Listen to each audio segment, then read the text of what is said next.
함께 한 가지 고백했으면 좋겠습니다.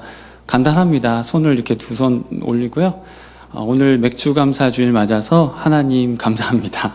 하나님 아버지 감사합니다. 이렇게 한번 외칠까요? 시작. 하나님 아버지 감사합니다. 한 번 더 하겠습니다. 하나님 아버지 사랑합니다. 시작. 하나님 아버지 사랑합니다. 아멘.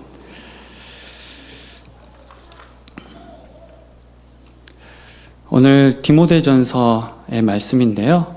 하나님께서 바울 사도를 통하여서 우리에게 어떤 말씀을 주시는지 마음을 모으고 기울여서 함께 들어야 하겠습니다. 각 대학에는 여러 선교 단체가 있습니다. 그 중에 여러 개 있지만 대표적인 것 중에 CCC가 있죠. 많이 들어보셨을 것 같은데요. 이 단체의 체제를 표현하는 용어 한 가지가 있는데 그것은 순입니다. 뭐라고요? 순입니다. 생명체의 의미를 담고 있는 이 순은 순이 나다, 새순 할 때 그 순 개념과 동일합니다. 그래서 회원들이 함께 모이는 것을 무슨 모임? 네, 그렇죠. 순모임. 새로 단체에 가입한 사람이나 신입생들은 순원이라고 합니다. 그런데 순모임을 인도하고 순원을 맡아 돌보며 훈련시키고 필드에서 복음을 증거하는 리더를 순장이라 합니다. 순장. 이 순장 개념이 이 단체에서 중요한데요. 그 선교단체의 특성상 이 단체는 훈련의 강도와 헌신도가 높습니다. 그래서 순원으로 이제 시작을 하는데 순원의 목표는 오직 한 가지밖에 없습니다. 바로 순장이 되는 것이죠. 그러니까 순장이 되었다는 말은 인내하여 훈련을 통과한 사람, 영혼을 돌보고 세우기에 성숙을 이룬 사람, 주님께서 맡겨주신 사명, 곧 담대히 복음을 증거하고 증인의 삶을 사는 사람이라는 의미입니다. 이 친구 순장이 됐네. 그러면 지금 말씀드린 그 내용이 다 갖추어졌다. 이렇게 이야기할 수 있습니다. 몇몇 순원만이 순장이 될 수 있는 것이 아니라 모든 순원은 순장이 되어야만 합니다. 이곳에 들어가면요. 그래서 순장이 되지 못한 순원은 자연스럽게 도태됩니다. 도태된다고 하니까 좀 어감이 부정적으로 들리는데요. 이러한 일이 발생되는 아주 주된 이유는 뭐냐 하면 순원 자신이 나는 순장이 되지 않겠다라고 결정을 내렸기 때문입니다. 나는 순장이 되지 않겠다. 그러니까 순장이 되지 않겠다는 말은 순장이 되어감에 성숙의 훈련을 받지 않으며 주님께서 맡겨주신 영혼을 돌보지 않고 무엇보다 중요한 목적인 주님께서 말씀하신 목적인 그리스도 예수께서 맡겨주신 사명을 감당하지 않겠다. 한마디로 헌신하지 않겠다는 의미입니다. 따라서 이 조직에서는 선교단체 회원이라는 타이틀만 가지고 다른 이들 틈에 숨어 적당히 지내려는 멤버들을 찾아볼 수 없습니다. 조금 이야기가 좀 길었는데요. 선교단체 역시 사람들이 모여있기에 여러 문제들이 있겠지만 하나님이 원하시고 기뻐하시는 그 목적을 이루기 위해 그들이 훈련하며 표출하고 있는 이 신앙의 야성, 이 신앙의 야성은 우리 그리스도인과 교회가 본받아 다시 회복하고 갖추어야 할 내용이라고 생각합니다. 그 야성의 목적과 방향성은 어떤 직분을 쟁취하는 데 있지 않습니다. 자기 신앙의 우월함을 증명해 보이기 위한 데에도 있지 않습니다. 그래서 나와 생각이나 스타일이 다르며 내 마음에 들지 않는 사람을 짓눌러 꼼짝 못하게 하여서 자신의 뜻대로 교회가 움직이게 하는데 있지 않습니다. 그럼 어디 있을까요? 각 지체들이 상합하고 연락하며 어우러져 주님의 몸된 교회를 건강하게 세우며 예수 그리스도 생명의 복음으로 영혼 살리는 데 있습니다. 할렐루야! 예수 그리스도 생명의 복음으로 누구를 살리는 데 있다고요? 영혼 살리는 데 있습니다.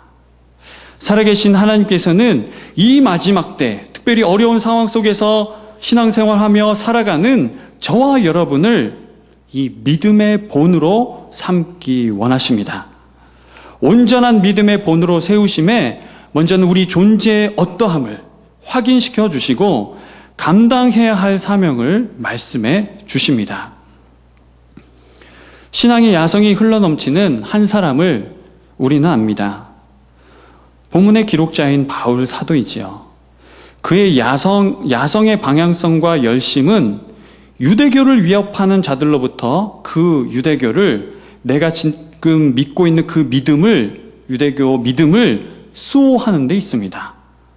얼마나 멋집니까? 하나님을 위한 일인데 그 일을, 이 유대교를 지키는 일, 그것에 있었습니다.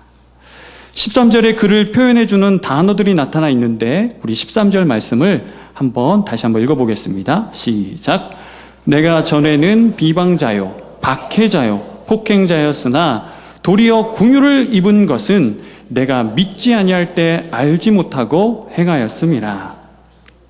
유대교 입장에서 그는 1등 공신이겠지만 하나님의 나라와 교회, 성도들에게 바울 사도는, 예전에 사울은 비방자, 박해자, 폭행자입니다.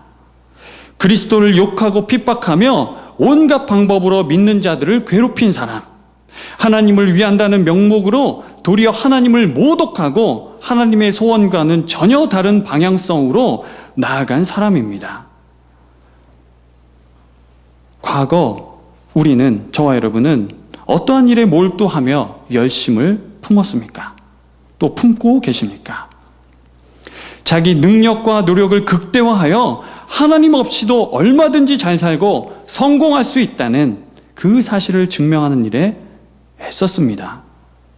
쉴 새 없이 마주하는 삶의 문제에 대해 명쾌하고도 즉시로 대답해주는 이 세대의 온갖 가치관을 장착하고 업그레이드하는 일에 열을 올렸습니다. 마음에서 일어나는 달콤한 또는 습관적인 그 죄의 소원, 그 소욕을 이루기 위해 몸부림쳤습니다. 더 놀라운 일은 이러한 일들이 과거의 어느 시점에 종결되지 아니하고 현재 진행 중일 수 있다는 사실입니다. 우리 주님께서는 비방자요, 박해자이며 폭행자로 살아가는 바울 사도, 그의 목적과 방향성을 하나님이 보내신 메시아 예수 그리스도 주님을 통해 이루어지는 하나님 나라로 맞추어 주셨습니다. 예전에 이러한 방향성으로 열심을 품고 달려갔었다면 이젠 예수 그리스도께서 이 바울 사도의 그 방향성과 목적을 주님에게로, 하나님 나라에게로 맞추어 주셨습니다. 가시채를 뒷발질하기가 내게 고생이니라 이렇게 말씀하시며 그를 불쌍히 여기시고 만나주셨습니다. 14절 말씀과 같이 우리 주님께서는 이 시간 저와 여러분에게도 동일하게 은혜를 넘치게 부어주셔서 그리스도 예수 안에서 얻는 믿음과 사랑을 누리게 하십니다. 주님은 우리 존재를 변화시키시고 그 변화된 존재에 대해 명확하게 선언하십니다. 많이 그 말씀 들어보셨을 텐데요. 이전 것은 지나갔으니 우리로 과거적 존재에서 새로운 피조물이라 보라 새 것이 되었도다. 현재적 존재로 말입니다. 자기 정체성에 대한 바른 인식과 고백은 중요합니다. 그에 따른 바른 역할과 사명이 이어지는 것은 물론 이 사역을 감당함에 그 역동적인 에너지를 공급해 주기 때문입니다. 예를 들어서 오늘 맥주감사절 저와 여러분 맞이하고 있는데요. 또 모든 믿는 백성들이 맞이하게 될 텐데요. 우리 그리스도인들, 맥주감사절을 맞이하는 우리 그리스도인들을 한번 생각해 보시죠. 하나님께 감사의 고백을 드리매 하나님을 사랑하여서 베푸신 은혜를 기억하며 감사의 예배를 드리는 예배자입니까? 아니면 하나님의 절대 권력 아래 지속적인 보호를 받으려 어쩔 수 없이 조공을 바치는 힘없는 백성입니까? 우린 누구입니까? 저와 여러분 누구입니까? 우리 그리스도인들은 지금 도대체 누구입니까? 하나님께서는 바울 사도로 하여금 자기 정체성을 분명히 인식하고 바르게 고백할 수 있게 하셨습니다. 15절 말씀도 함께 읽겠습니다. 시작. 믿보다 모든 사람이 받을 만한 이 말이여 그리스도 예수께서 죄인을 구원하시려고 세상에 임하셨다 하였도다. 죄인 중에 내가 괴순이라. 현재적 그의 정체성에 대한 첫 번째 고백은 나는 죄인 중에 괴수다입니다. 로마서 서신에서, 로마서 다 보셔서 아시겠지만 로마서 서신에서는 우리는 하나님께 의롭다 칭함 받았다고 이렇게 말한 내용을 미루어 볼 때 지금 바울 사도의 이 고백은 과장된 표현이 아니며 절망스럽다 못해 포기하다시피 쏟아낸 말도 아닙니다. 체념적으로 하나님의 은혜를 아는 자의 명확한 자기 고백입니다. 하나님 앞에서 저와 여러분은 이 자기 고백이 선명해야 합니다. 그리고 진정성이 있어야 합니다. 완벽한 인생은 없지만 이 자기 고백과 심히 괴리된 삶을 산다거나 동떨어진 삶을 산다거나 혹여 자기 고백을 사명을 감당하지 않으려는 이유로 삼아서는 안 됩니다. 나는 죄인 중에 괴수니까 아무것도 못합니다. 이렇게 말이죠. 겟세마네에서 기도하시던 예수님의 모습을 기억하실 것입니다. 마음이 심히 고민하여 죽게 될 지경이라고 표현하시며 잔을 옮겨주시기를 위해 아버지 하나님께 간구하시죠. 그렇게 한참을 기도하시고 졸고 있는 제자들에게, 힘들어하고 있는 제자들에게 오셔서 말씀하십니다. 얘들아, 일어나자. 함께 가자. 일어나 함께 가자. 말씀하십니다. 하나님이 보내신 메시아, 하나님의 어린 양, 그 정체성을 가지고 사람들을 죄에서 구원하시려 십자가 그 죽음의 자리 한복판으로 담대하게 나아가십니다. 그로 인하여 저와 여러분이 지금 이 자리에 있습니다. 두 번째로 현재적 정체성에 대한 고백은 예수 그리스도를 섬기는 직분을 맡은 자입니다. 예수 그리스도를 섬기는 직분을 맡은 자. 그런데 자세히 보면 오늘 본문에서 직분의 출처에 대해 비중 있게 설명을 하고 있는데요. 그리고 그 출처가 바울 사도 자신에게 있지 않습니다. 그 직분을 이렇게 주셨다 하는데 그 출처가 어디냐라고 물었을 때 그 출처가 바울 사도 자신에게 있지 않습니다. 12절 말씀을 제가 봉독해 올리겠습니다. 나를 능하게 하신 그리스도 예수 우리 주께 내가 감사함은 나를 충성되이 여겨 내게 직분을 맡기심이니. 출처가 지금 어디입니까? 직분의 지금 출처가 어디 있습니까? 바울 사도 자신이라고 합니까? 아닙니다. 위로부터 주어진 것입니다.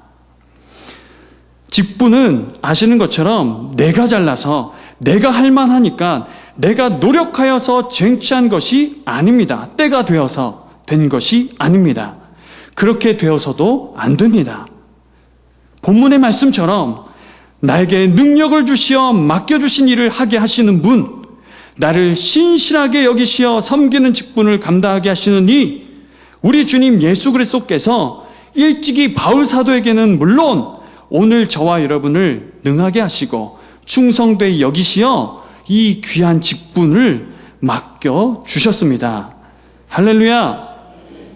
하나님께서는 바른 정체성을 가지고 이 맡겨주신 직분을 온전히 감당하기를 원하십니다. 그리고 하나님께서는 마지막으로 우리의 현재적 정체성, 그것에 대해서 말씀하십니다. 16절 말씀을 마지막으로 함께 봉독하겠습니다. 시작.